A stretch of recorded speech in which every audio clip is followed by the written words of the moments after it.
The Bible Study Podcast, episode 78. Today, the Bible Study Podcast continues to look at leadership and the leadership of Moses.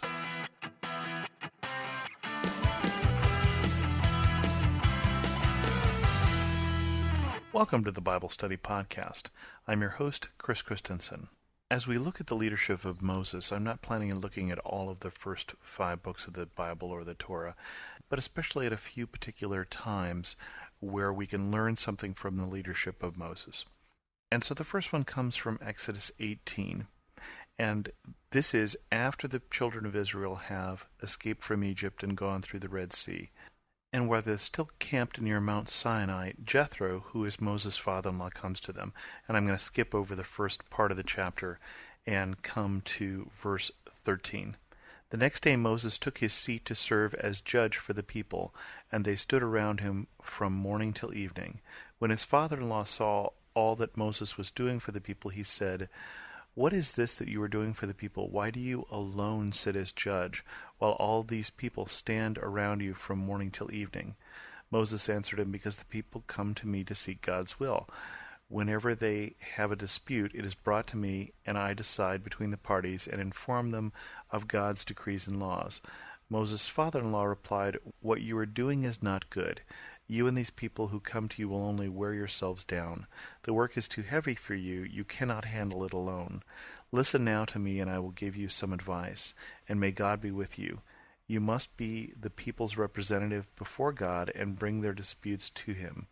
Teach them the decrees and laws, and show them the way to live and the duties they are to perform. But select capable men from all the people, men who fear God, trustworthy men who hate dishonest gain, and appoint them as officials over thousands, hundreds, fifties, and tens.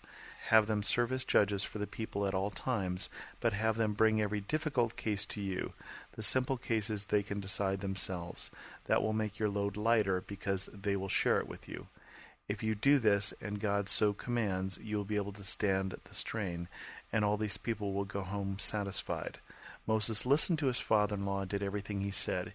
He chose capable men from all Israel and made them leaders of the people, officials over thousands, hundreds, fifties, and tens. They served as judges for the people at all times.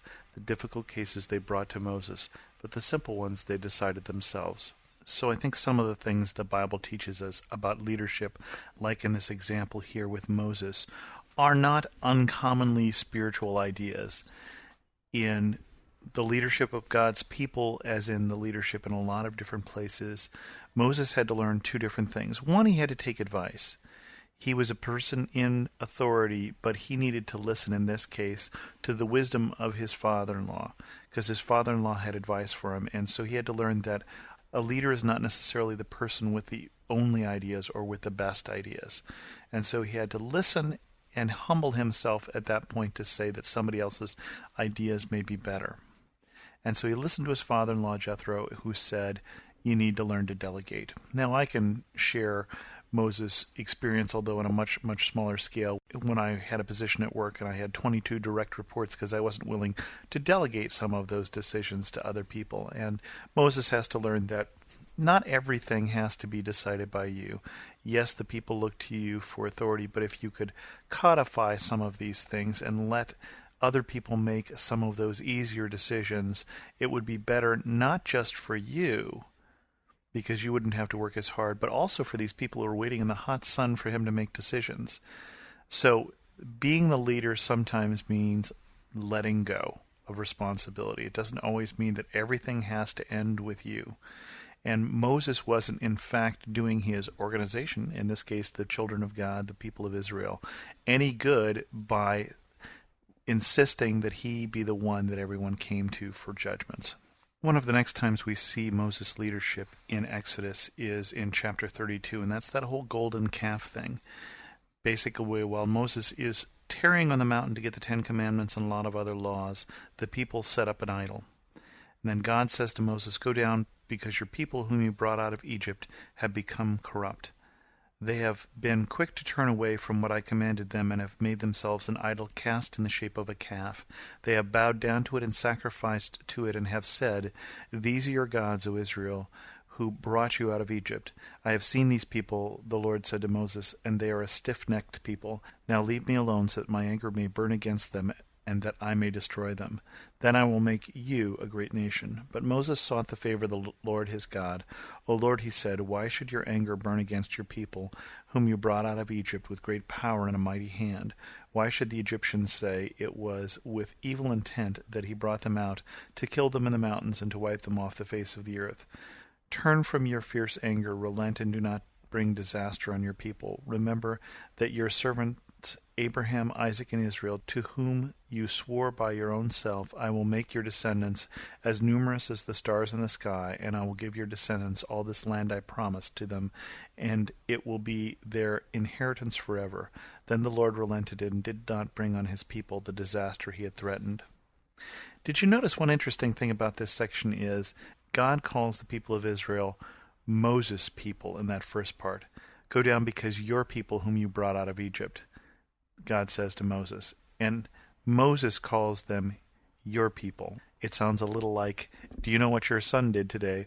But I think that there is part of the role of a leader here is, we see this in business situations where sometimes a leader has to take the heat or has to protect the people who he is leading or she is leading.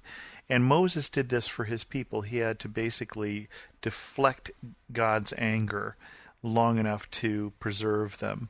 Now, he was offered a great deal, which was, I'll make you the Abraham. I'll make you the one from whom a great nation will arise. And Moses has to look to the good of the people even over his own personal benefit. And I think that is another skill of leadership, is he is looking to the good of the people and he is protecting them, in this case, even from the anger of God. And the last passage I want to look at is Numbers 20. This is an odd passage.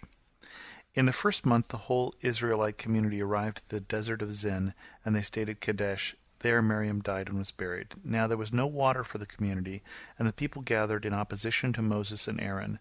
They quarreled with Moses and said, if only we had died when our brothers fell dead before the Lord.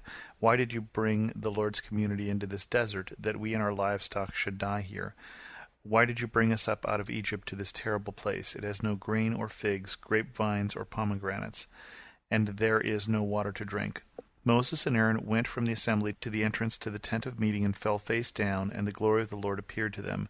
Then the Lord said to Moses, take the staff, and you and your brother Aaron gather the assembly together.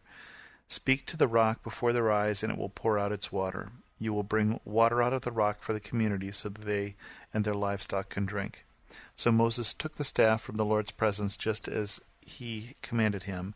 He and Aaron gathered the assembly together in front of the rock, and Moses said to them, listen, you rebels, must we bring you water out of this rock? Then Moses raised his arm and struck the rock twice with his staff. Water gushed out, and the community and their livestock drank. But the Lord said to Moses and Aaron, because you did not trust me enough to honor me as holy in the sight of the Israelites, you will not bring this community into the land I give them. Now this is an interesting story. It's the second time the people grumbled because they were in a desert without water. And the first time Moses was instructed to strike the rock, and in this time he's instructed to speak to the rock. It's one of many different times where the people grumble, and because they don't have food, they're given manna. Because they don't have meat, they're given quail. Just all of these situations. This one, though, Moses gets it wrong. Now, he gets the first part right. He has a problem, he doesn't know what to deal with, he takes it to God. And a Christian leader, a person of God, brings problems they don't know how to deal with to God. And I think Moses was on the right track there. But he gets very specific instructions from God, more specific than you and I usually get. But it seems a little arbitrary at first. Well, he strikes the rock instead of speaking to the rock, and therefore he can't go into the promised land. I don't know that that's what this is all about. Did you notice his words as he talks to the people? Listen, you rebels, must we bring you water out of this rock? Can Moses really bring water from rock? Is that something that Moses can do? He's lost sight of the fact that although he's led this people through many different situations, he's not God. He has a position, he has an authority, he has capabilities, but they don't include bringing water from the rock. Moses often shows humility in the Exodus. In fact, the Bible says that Moses was the most humble man ever. And since we typically attribute this book to Moses, we know it must be true. But in this particular case, it seems like what has gotten in his way is pride. He's disobedient, and what God says is, why did you not trust in me? Because obedience is tied to trust. And I think one of the things we need to remember as we talk about leadership here is leadership is an important role, but it is just one of the many roles. Being a leader is a responsibility more than a privilege. It's not something that says you're more special. And I think Moses loses track of this for a brief period of time, and because of that, he doesn't go into the Promised Land. I think that may be the last word here on this study of leadership. I haven't figured out what we're going to do next week. I'd be open to your suggestions. With that, we'll bring this episode to a close. If you have any questions, feel free to send them to host@thebiblestudypodcast.com or post a comment at thebiblestudypodcast.com. And as always, thanks so much for listening.